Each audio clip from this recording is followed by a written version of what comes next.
আসসালামু আলাইকুম, সোনিয়াস লাইফস্টাইলে আপনাদেরকে স্বাগতম। আশা করি সবাই অনেক ভালো আছেন। আজকে আমি আপনাদের সাথে উত্তরবঙ্গের ফেমাস কিছু ভর্তা রেসিপি শেয়ার করব। চলুন পুরো রেসিপি প্রণালী দেখে নিই। প্রথমে একটা কড়াই গরম করে নিয়েছি, তার মধ্যে বড় সাইজের 2টা রসুন দিয়ে দিলাম।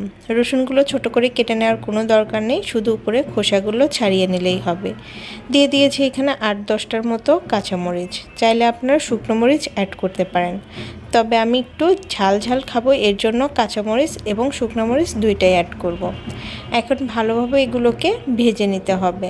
চাইলে কাঁচাও কিন্তু করা যায়, আমার চাচি কাঁচা কাঁচা ভর্তা করে, খেতে কিন্তু মজা লাগে, কিন্তু বাসার অন্য সবাই কাঁচা কাঁচা পছন্দ করে না, এর জন্য আমি একটু ভেজে নিচ্ছি। কাঁচামরিচ ভালোভাবে ভেজে নিতে হবে। কাঁচামরিচের যে ঝালটা থাকে অনেকের পেটে এটা সহ্য হয় না, এর জন্য ভালোভাবে ভেজে নিলে তখন আর সমস্যা হয় না। আমি ভালোভাবে চেপে চেপে মরিচগুলো ভেজে নিচ্ছি। আপনারা এখানে শুকনো মরিচও অ্যাড করতে পারেন, আগেই বলেছি শুকনো মরিচ দিলে ঝালের পরিমাণটা বেশি হবে, সেক্ষেত্রে মরিচের পরিমাণটা একটু কম দিতে হবে। আর আমার পার্সোনালি মনে হয় ভর্তার ক্ষেত্রে একটু ঝাল লবণ যদি বেশি না হয়, ওই ভর্তা খেতে তেমন মজা লাগে না। নেড়েচেড়ে আমি মরিচগুলো ভেজে নিলাম। এবার এগুলোকে তুলে নিতে হবে। দেখেন মরিচের কালারটা কীরকম পোড়া পোড়া হয়েছে। এখন আমি এগুলোকে তুলে নিলাম। এ পর্যায়ে চুলাটা অফ করে দিতে হবে। কড়াইটা যে গরম আছে, এই গরমেই একটু কালো জিরা ভেজে নিতে হবে। অনেকে কালো জিরা পছন্দ করে না, কিন্তু কালো জিরা কিন্তু অনেক উপকার আমাদের শরীরের জন্য, সেই জন্য আমি অল্প একটু কালো জিরা নিয়ে নিয়েছি। দেখেন আমি চুলাটা অফ করে দিয়েছিলাম, তারপরেও কালো জিরাটা কীরকম পুড়ে যাচ্ছিল। এখন আমি চুলার আঁচটা একটু বাড়িয়ে দিয়েছি।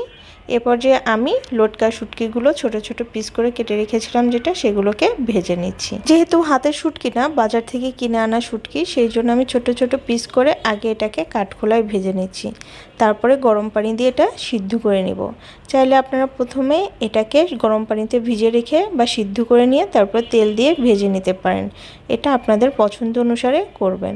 আমি এখানে 5 থেকে 10 মিনিটের মতো গরম পানি দিয়ে এটাকে সিদ্ধ করে নিলাম, যেন মাছগুলো সিদ্ধ হয়ে যায়।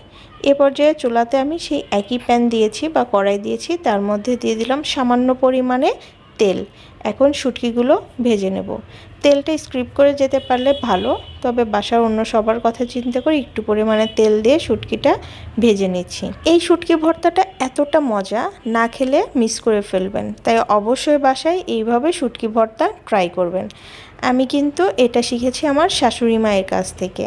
তারপরে থেকে যখনই কোনো কিছু খেতে ভালো না লাগে, তখনই আমি এভাবে শুটকি ভর্তা করে খেয়ে ফেলি। শুধু যে আমারই অনেক বেশি পছন্দ তা কিন্তু না, আমার বাসার সবারই অনেক বেশি পছন্দ। নর্মালি ছেলেরা ভর্তা খেতে পছন্দ করে না, কিন্তু এরকম শুটকি ভর্তা আমার বাসার সবাই পছন্দ করে। আমি শুটকিগুলো তুলে নিয়েছি। সেই কড়াইতেই এখানে দিয়ে দিলাম 1 মুঠো পেঁয়াজ আর একটু কাঁচামরিচ, কয়েকটা শুকনো মরিচ।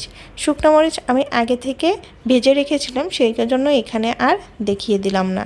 নর্মালি যারা আমার ভিডিও দেখেন তারা অবশ্যই জানেন যে আমি অনেক বেশি ঝাল পছন্দ করি, এর জন্য ঝালের পরিমাণটা একটু বেশি দিই। এগুলো একটু আমি ভেজে নেব। অনেকে কিন্তু এটা কাঁচা অবস্থায়ও দিয়ে ফেলে, সেটাও আপনারা করতে পারেন, তবে আমার কাছে মনে হয় একটু ভেজে দিলে এটা খেতে আর একটু ভালো লাগে। যে কাঁচা কাঁচা একটা ফ্লেভার আছে সেটা আর পাওয়া যাবে না। আমি একটু ভেজে নিয়ে সবগুলো একটা ব্লেন্ডার জারের মধ্যে দিয়ে দিয়েছি।